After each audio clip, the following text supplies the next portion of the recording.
Bonjour, aujourd'hui dans les petits génies des médias, nous allons nous demander qu'est-ce que c'est que la télévision. Homer va nous emmener un petit peu à la découverte de la télévision. Alors la télévision, on sait tout ce que c'est, mais on a du mal à le définir. En fait, la télévision, c'est d'abord un médium, c'est-à-dire un canal technique.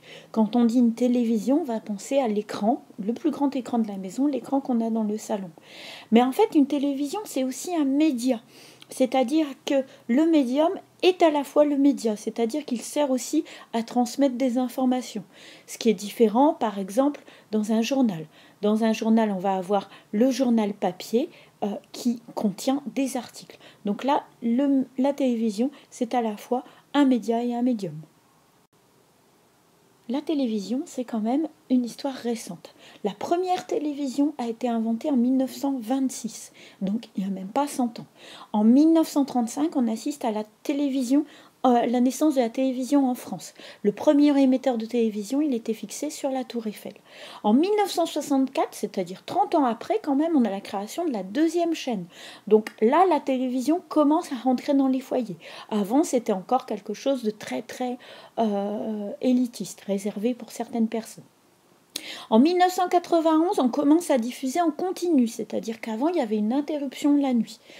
Là, tout s'accélère. En 2002, on va passer à la TNT, donc on va avoir beaucoup plus de chaînes, on va avoir beaucoup plus de chaînes différentes, on va avoir des bouquets privés, on va avoir des chaînes thématiques. Donc ça va vraiment ouvrir le paysage de la télévision. Et en 2006, en fait, on a ce qu'on appelle les vidéos à la demande, c'est-à-dire justement Canal+, et puis après ça va ouvrir la porte à des choses comme Netflix ou d'autres majors comme ça.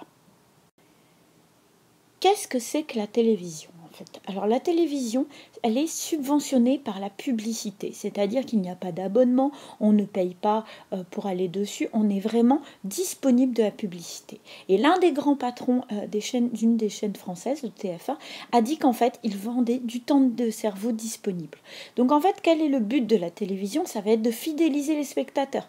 Plus ils vont être devant leur télé, plus ils vont regarder les publicités. Et puis également de cibler des consommateurs. On ne va pas avoir le même genre de publicité selon qu'on soit le matin par exemple ou l'après-midi. Donc ça c'est important.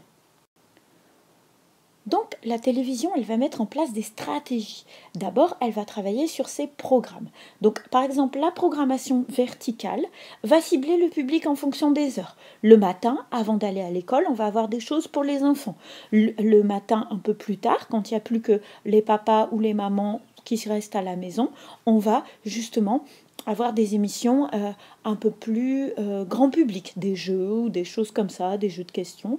Ensuite, le soir, on va avoir des films et puis en fin de partie de nuit, on va vraiment avoir des choses réservées plus aux adultes. Donc ça, c'est la programmation verticale au fur et à mesure de la journée. Ensuite, on va essayer de fidéliser. C'est-à-dire qu'on va programmer des choses hebdomadaires. Donc par exemple, le lundi sur TF1, ça va être un film. Le mercredi sur France 2, ça va être des séries policières. Et donc comme ça, on va faire des rendez-vous avec les gens, des rendez-vous toutes les semaines, des rendez-vous hebdomadaires pour qu'ils restent sur la même chaîne. Alors, maintenant, on va parler un petit peu des genres à la télévision. Alors, c'est pas facile, parce que c'est pas comme le roman ou comme le théâtre, on a toujours un problème à faire des classifications, à classer les genres. Pour la télévision, en fait, on a quelqu'un qui s'est beaucoup intéressé, on a très peu de spécialistes, mais on a un monsieur qui s'appelle François Jost, qui s'est intéressé à la télévision, et pour lui, en fait, il existe 3 mondes à la télévision. Il existe le monde du réel, qui va faire référence à notre monde. C'est tout ce qui concerne les informations. Le JT va faire partie du monde du réel, les documentaires. Ensuite, on va avoir un monde fictif qui va là nous emmener dans un monde mental, qui va nous raconter des histoires. Donc là, on va être dans tout ce qui est séries, téléfilms, etc.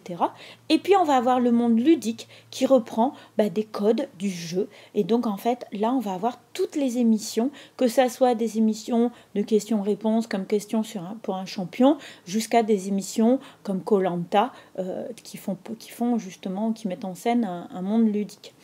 Et puis, au milieu de tous ces mondes, donc on a les 3 mondes, on va avoir un ton.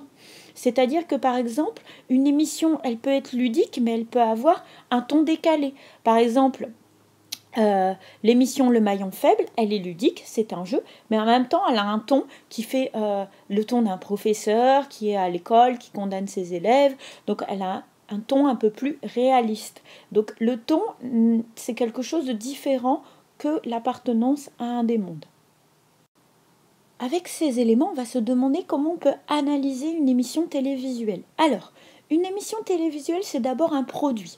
Donc justement, elle fait partie d'un ensemble. À quel moment elle va être diffusée, comment elle va être programmée, et qu'est-ce que la chaîne, elle nous vend en fait. Est-ce qu'elle va nous vendre un jeu? Est-ce qu'elle va nous vendre de l'information, de la réalité? Ou est-ce qu'elle va nous vendre une fiction? Donc on a des attentes par rapport à un produit. Ensuite, une émission de télévision, c'est une production. Donc là, on va se demander à quel monde appartient cette production. Et puis quel ton il va adopter. Et enfin, une émission de télévision, elle n'est rien sans un public. C'est là où elle est différente d'un film de cinéma, par exemple. Parce qu'en fait, le public va avoir des attentes, le public va répondre, on va pouvoir mesurer ça avec les questions d'audience. Est-ce que cette émission, elle a été un succès ou pas? Et puis enfin, on va voir s'il y a un décalage, c'est-à-dire est-ce que cette émission, elle nous a surprise? Est-ce que cette émission, elle nous a déçus? Donc en fait, en travaillant sur ces trois domaines, l'information, l'émission télévisuelle comme produit, comme production et comme destination pour un public, on a vraiment une analyse complète. Donc c'est ce qu'on va essayer de faire quand on va parler de l'analyse d'une émission télévisuelle. Pour finir, on peut parler des nouveaux enjeux de la télévision. Justement, aujourd'hui, il existe des nouvelles contraintes pour la télévision. Elle est en train de changer. Alors en fait, par exemple, la première, ça va être le multi-écran. On peut regarder la télé sur son ordinateur, on peut regarder certaines émissions sur son smartphone. Donc les chaînes vont devoir s'adapter par rapport à ça. On a une évolution de la télé. La télé, en fait, c'est plus être devant son écran et attendre une émission. On peut avoir de la télé de rattrapage, ce qu'on appelle le replay, ou on peut avoir carrément de la vidéo à la demande, la VOD. Et donc là, en fait, on choisit, on fait sa propre télévision. Le web va également concurrencer la vidéo, elle n'est plus restreinte juste à la télévision. On va avoir des plateformes comme YouTube qui vont proposer des émissions vidéo, des rendez-vous hebdomadaires, etc. Donc qui vont concurrencer. La télévision, elle est aussi liée aux réseaux sociaux, c'est-à-dire qu'on va avoir beaucoup de critiques, on va avoir beaucoup de jugements. Une émission, elle va faire le buzz sur les réseaux sociaux. Même si on ne regarde pas l'émission, on va en entendre parler par les réseaux sociaux. Donc ça, c'est aussi quelque chose à prendre en compte. Et donc, par rapport à tout ça, les chaînes, en fait, elles vont essayer de privilégier des programmes qui vont attirer les gens, et donc on a un accroissement des programmes ludiques. Donc on voit qu'en fait, la télévision, elle est en train de changer. Et donc, à chaque fois qu'on va regarder la télévision, il va falloir réfléchir un petit peu à ce qu'il y a derrière, quels sont les enjeux. Voilà, donc j'espère que vous êtes prêts pour faire l'analyse d'une émission télévisuelle, que vous êtes devenu un spécialiste de la télévision. Je vous retrouve sur le site CSI Lab pour d'autres aventures. À bientôt.